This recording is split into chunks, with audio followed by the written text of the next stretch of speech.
Hi, and welcome to another video review for Terribly Fun Films. I'm your host, Bobby, and today we're going to look at something we have not looked at in quite some time. A big budget, theatrically released movie that is simply too goofy for its own good. It never quite gets so bad it's good awful, but there are several moments where you'll be laughing at, not with, this movie. I am talking about Jack the Giant Slayer. So, join me as we see why this movie is terribly fun.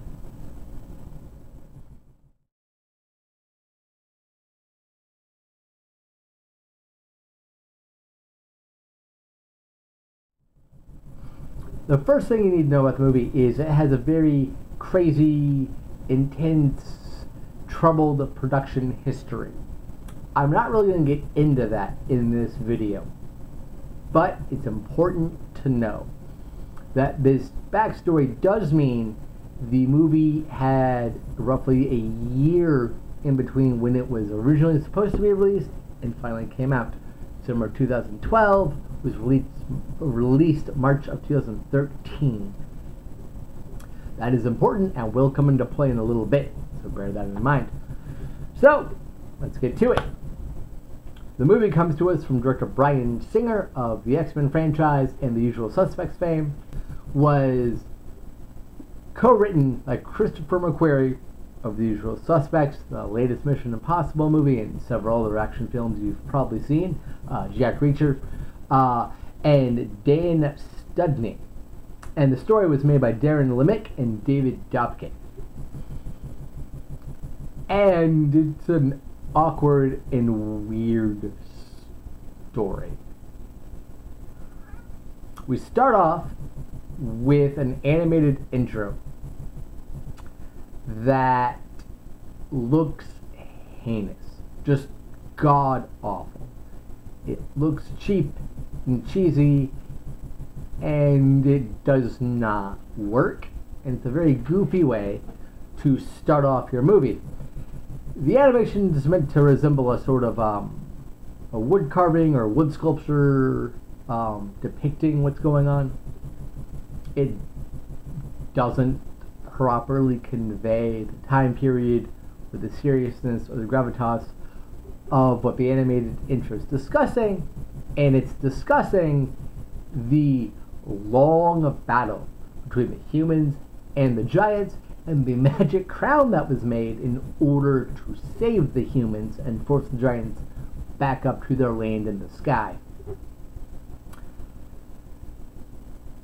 And at the very least, it does look so bad that while it might put some viewers off, I found myself laughing at it. So that's good. Then we get the more traditional beats for a Jack and the Beanstalk story. Jack has to go sell a farm animal. In this case, it's a horse.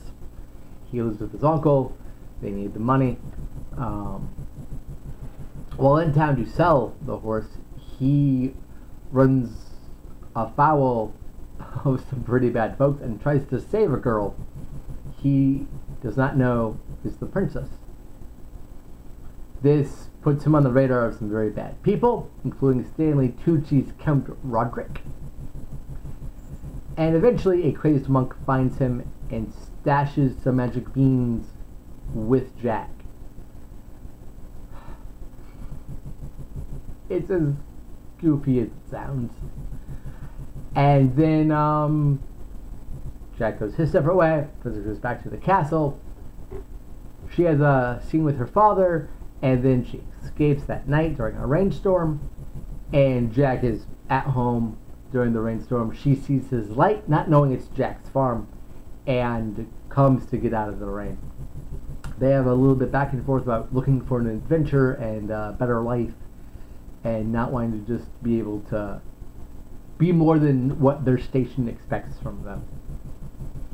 And instantaneously, as soon as the bean gets wet, it grows.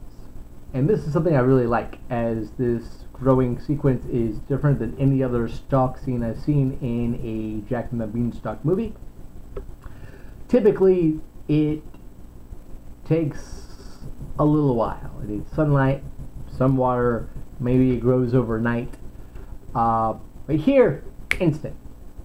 And that's kind of cool. And this also means they're trapped in the farmhouse as the stalk is moving up. And this makes for a really exciting sequence, a really fun sequence.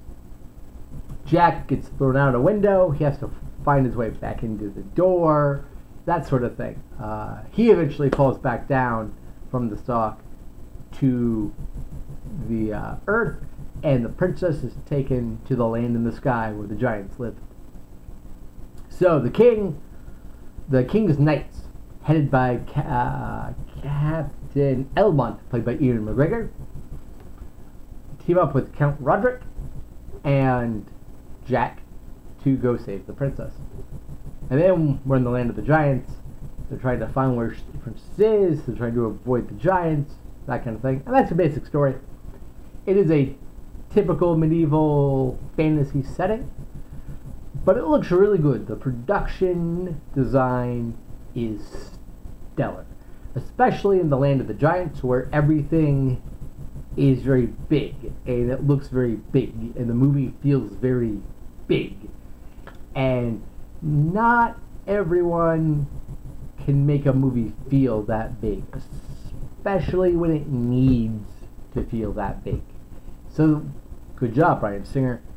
On top of that, as the movie goes on, there are some really cool and interesting moments. They make a makeshift zip line between two long stretching parts of the stalk for easier travel. That's pretty ingenious. However, it is in the land of the giants, or a lot of unintentional / intentional, but not in the way they want it to work, humor happens. And the reason I'm reviewing this movie now, the giants look fairly bad, which is shocking given the production delays and that sort of thing. But design-wise, they look fine. But in terms of actual special effects with weight and gravitas, they're substandard for a movie with this budget, with this kind of a studio behind it from these people, and that is disappointing. But more importantly, despite being vicious, violent monsters, as in there are scenes in this movie where the giants literally eat some of the knights in half. They prep baking them into a pie of sorts. They set traps for them to trap them. There's a decent amount of killing in the film. It's all bloodless. It is a PG-13 film after all. But the giants are really dumb. Really, really dumb. As in a, while prepping to bake them into a meat pie or whatever it was meant to be, a giant picks his nose and eats his boogers. Why? What a weird thing to include in this movie. It doesn't really fit tonally. It doesn't really make a lot of sense. It's just this weird, goofy thing they did. And you'll be laughing at them a lot. In another scene, a bee, one single bee, not a swarm of bees, one bee, bops one, a giant, on the head, and makes the giant fall from the land in the sky all the way back to Earth as we know it, thus killing the giant.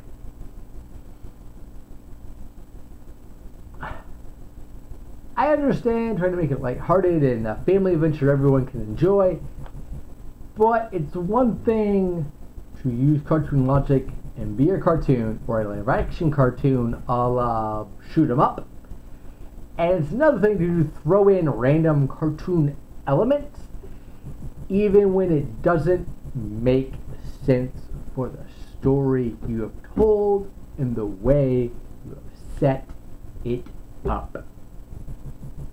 It's baffling to me. The other really weird part of the story and the world that we're presented to is magic. The crown was made from magic. The beanstalk grows from magic. But there's no magic in this movie aside from that. There are no wizards, no clerics, no spellcasters, no demons. The giants don't use magic. The king doesn't use magic. No one uses magic aside from the crown. Literally everything about your plot and about how you decided to tell this story revolves around magic. Everything. To not have at least one magic user, a druid, don't really care what kind of magic user, an arcanist, baffles me. I got nothing. There's no magic in your movie whose premise relies on the use of magic. What were they thinking, guys? Oh, it's also so goofily stupid that there's no magic in the movie like this that I actually really laugh, as you can see, at that idea. And that's like all the weird moments for the story. There's a few iffy dialogue choices, but that's maybe more of a preference thing. However, there's one more really awkward element, and that's Stanley Tucci. I love me the Tooch. He's great. However, he plays such a mustache twirling, over the top cartoon bad guy that of course he's a bad guy. There's no way the king, the princess, the captain of the guard, all the knights, Jack, and everyone else can meet this guy and be like, oh yeah, you're fine. Not possible. He's like Snidely Whiplash, and he even has his own Muttley. I'm not joking there. He has a sidekick character to himself, an assistant of sorts who just laughs and sniggers at everything he does. That is literally the Snidely Whiplash Muttley idea. That is how they came together. That's the level we're dealing with here. But again, the movie is grounded in a kind of reality, fantasy though it may be. It is not filmed lively enough to actually be a live-action cartoon. If Stephen Chow had directed it, I probably wouldn't be reviewing this movie right now, as Stephen Chow only ever directs live-action cartoons. If you're not familiar with Stephen Chow's work, you need to watch Shaolin Soccer and Kung Fu Hustle as soon as possible. But let's not get off track too much. Happily, all the other actors are really good. And even Stanley Tucci is fun in the role. He's doing what was asked of him clearly. It's just he's asked to not fit in with the movie properly.